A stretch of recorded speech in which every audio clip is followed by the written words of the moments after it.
Most people think they know Ayrton Senna. 3 world championships, Monaco in the rain, the rivalry with Prost, then Imola. That's the story everyone tells. But here's the thing. Almost everything you believe about why the legend grew is wrong. And one detail buried inside his own confession proves it. We're going to go through 6 things about Senna that almost nobody talks about. Not the highlight reel, not the documentary version. The real stuff. The mechanical secrets, the institutional warfare, the hidden life he never let anyone see.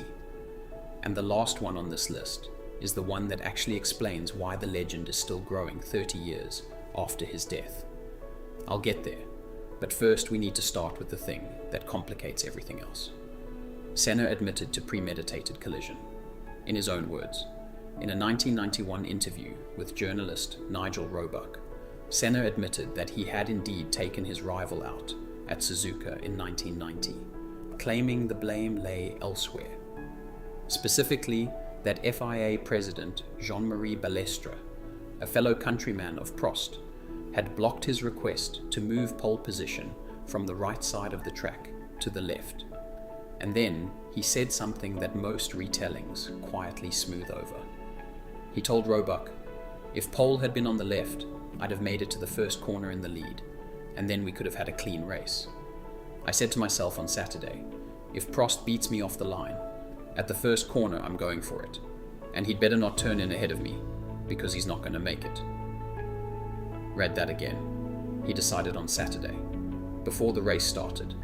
That is not a split-second decision under pressure. According to Roebuck's interview, Senna had decided he was going to get into the first corner first, no matter what the consequences, making the collision not just deliberate, but premeditated. The popular retelling calls it aggressive driving. His own words call it something else entirely. But here's what makes it genuinely complicated, and why this isn't just a takedown video. Senna's reasoning wasn't purely ego. He had publicly declared the situation a manipulation of the championship, and his war with FIA president Jean-Marie Balestre had almost resulted in him not being granted a super license for 1990. He didn't just feel like Prost was a rival. He felt like the entire governing body of the sport was actively working against him, and he decided to respond on his own terms. That context doesn't excuse it, but it reframes what the rivalry actually was. Less a personal feud, more a man at war with an institution he believed was rigged, using the only weapon he had. So you've got this, a man capable of a calculated, premeditated collision at 150 miles an hour. Hold that image, because the next thing I'm going to tell you sits directly next to it, and the contrast is what makes Senna genuinely hard to understand.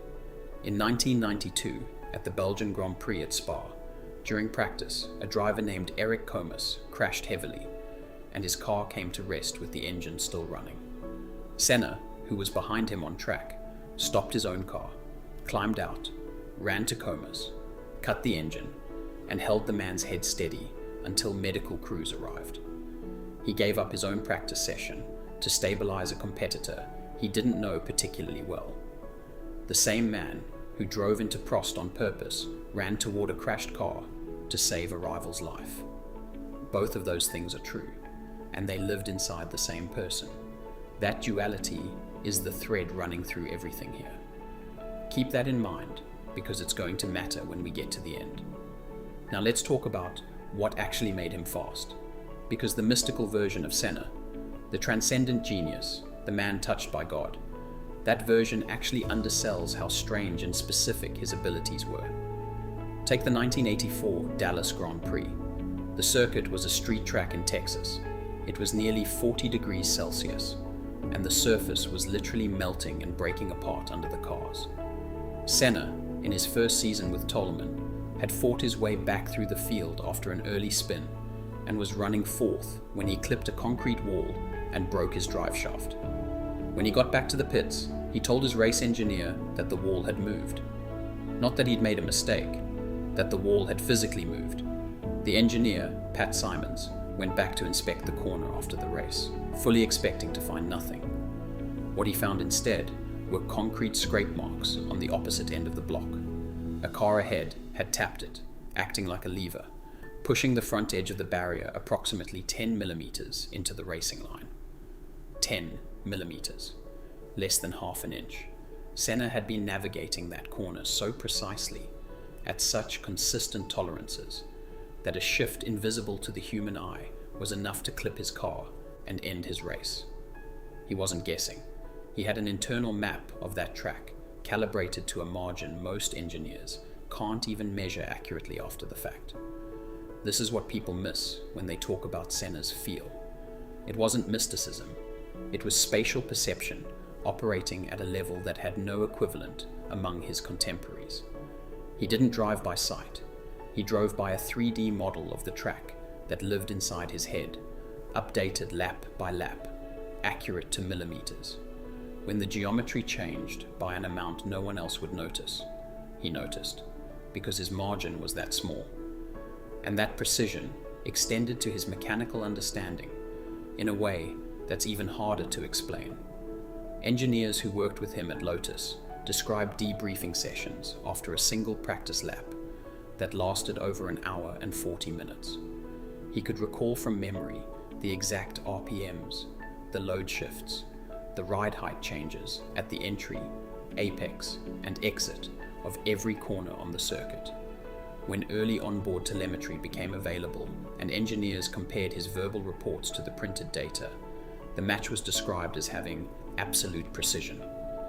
He was functioning as a biological data logger at a time when the computers doing the same job were unreliable and slow. That's not a romantic anecdote. That's a measurable, documented, cognitive ability that no one else on the grid could replicate. So you've got a man with millimeter-level spatial perception, a memory that functions like a sensor array, and a willingness to use a car as a weapon when he believed the system had wronged him. Now, add this. He trained his own body in ways that were genuinely unusual, even by elite athlete standards. His fitness trainer, Nuno Cobra, pushed him through running regimens of up to 20 kilometers a day, often barefoot, until his resting heart rate dropped to around 40 beats per minute. That's the cardiovascular efficiency of a world-class endurance athlete. But the strangest part of the training wasn't the running. It was the breathing. Senna reportedly trained to hold his breath for an entire qualifying lap. By deliberately restricting oxygen at extreme speed, under massive G-forces and adrenaline, he was forcing his mind out of conscious analytical thought and into a purely reactive, subconscious state. His famous description of qualifying at Monaco in 1988, the tunnel, the trance, driving beyond his own understanding, that wasn't poetry. He had literally trained his physiology to operate that way. The biology came first. The spiritual language came after, because he didn't have a better way to describe what was happening to him. And Monaco itself had a specific mechanical secret that almost never gets mentioned. Through Monaco's tight corners, Senna would blip the throttle to keep the turbo in its power band, while simultaneously slipping the clutch to maintain control, judging exactly when the clutch would re-engage to keep the car on the edge without losing it. It was a technique that required him to manage two separate mechanical systems simultaneously, at the limit, on a circuit with no margin for error. Teammates who had access to the exact same telemetry data couldn't copy it. The car sounded like a sewing machine through the corners because of the throttle blipping, and for years people assumed it was purely about turbo lag. It wasn't. It was a specific clutch management technique that he had developed, and that no one else could execute consistently enough to make it work. Here's where we need to stop and remember the mega loop I opened with, the thing that actually explains why the legend is still growing. Because everything we've covered so far is about what he could do on track, and it's genuinely extraordinary. But it's not the answer. The answer is what nobody knew about until he was gone. After Senna's death, it was discovered that he had donated an estimated $400 million of his personal fortune to children's charities, a fact that during his life he had kept completely secret. Nobody knew. Not journalists, not teammates, not the public. The man who was willing to drive into a competitor at 150 miles an hour was simultaneously giving away the majority of his wealth to children who had nothing, and he never told anyone. 2 months before his fatal crash at Imola, he and his sister, Viviane, had discussed creating a charitable organization with the intent to help with the human development of children and adolescents across Brazil. The Instituto Ayrton Senna was founded by his family 6 months after his death. Today, the institute prepares more than 60,000 teachers and managers every year, and almost 2 million children and young people benefit directly from the work of those teachers, operating across more than 1,300 municipalities throughout Brazil. He never announced any of it. He didn't use it for his image. He didn't mention it in press conferences. He gave the money, kept quiet, and kept racing. And then there's the car that killed him, because even that story is more specific and more uncomfortable than the version most people know. During the 1994 pre-season, Senna had asked his team to alter the car's steering position. The Brazilian had wanted the position of his steering wheel changed, so it had been extended by welding and reinforcing additional length to the existing column. This work was carried out with the approval of Williams' Director of Engineering, Patrick Head, and Chief Designer Adrian Newey. The steering column was found broken at the point where the modification had been made. The prosecution argued that the welded joint had fatigued and failed, causing the crash, while the Williams team contended that it had broken on impact. On appeal, the Italian Supreme Court ruled that a poorly designed modification to the steering column was responsible for the crash. Since that final pronouncement came in 2007, 13 years after Senna's death, nobody from Williams was jailed, as the statute of limitations had run out. A comfort adjustment. That's what it came down to.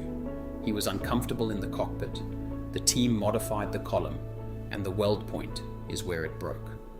The man who had trained his body to operate at the absolute edge of human physiology, who could detect a 10mm shift in a concrete wall at racing speed, died because of a fix that was made to help him sit more comfortably. There is no narrative that makes that feel right, and you shouldn't try to find one. So here's what you actually have when you put all of this together.